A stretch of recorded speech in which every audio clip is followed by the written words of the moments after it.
Well, it's day 4 of trying to train myself to learn any language in 7 days. Um, I've come up with 2 strategies for countries. I'm not sure which one would be more effective for foreign languages. I suppose it depends on the difficulty of the language. But I had the idea for the English for those that have very different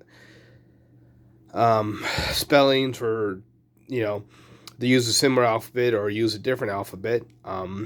You could use, if they use the same alphabet as the U.S. If they use the Roman alphabet, you could possibly basically make, like, I forget what they call them, but it's like the dear, please excuse my dear Aunt Sally, for the order of operations for algebra, where you take the country's name, and for each letter of the country's name, you come up with a word, and that will spell out the country's name. And you remember a fact about the country, or some facts about the country, and you assign those facts or that fact to those letters, to those to that country, to that name, or perhaps get geographical information about that country, like cities, like say, for instance, China is something like Hitoi, or something like that in Uzbek.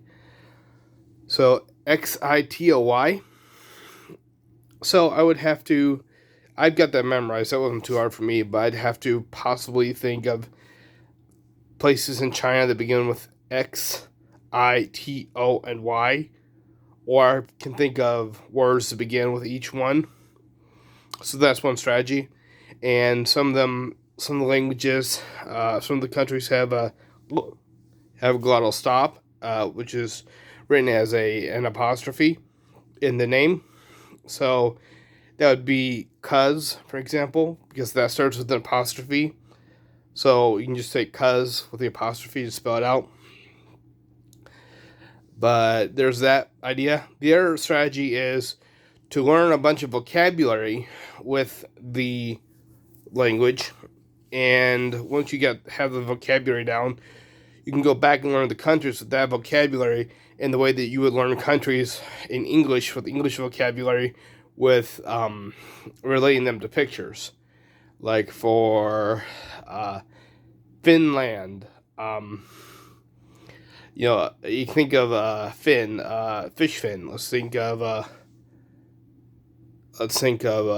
like a bluegill fin. Okay, bluegill fin. Bluegill is a type of fish in the U.S. So let's think of something else. Salmon. A salmon fin is going into the land.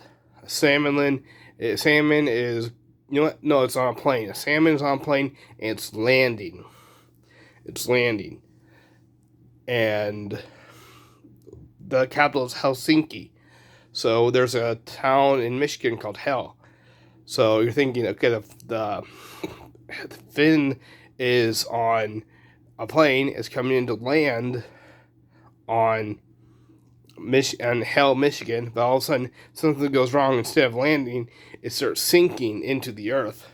So it's sinking into Hell instead of land. Instead, the fin is trying to land in Hell, but instead the fin landed and sunk into Hell. It's sinking into Hell. So it's Helsinki, Finland. These are pictures associated with the country in English, the English names and English vocabulary. So you would have knowledge of Uzbek vocabulary, and you would do the same with Uzbek countries. So you could do either one, I guess. I'm not sure which one I'm going to try. I think I'm going to try the getting a bunch of Uzbek vocabulary down. I think that'd be more effective for me. But at the same time, I think if I were to do it where I could spell a fact for each bit of the country, or come up with a word for each, basically words for each individual letter of the country, I think that would be the better in the short term. But yeah, anyway, that's about it for that. I hope you enjoy learning your foreign language, and learning from me and my experience of training myself to learn any language in 7 days. Today is day 4.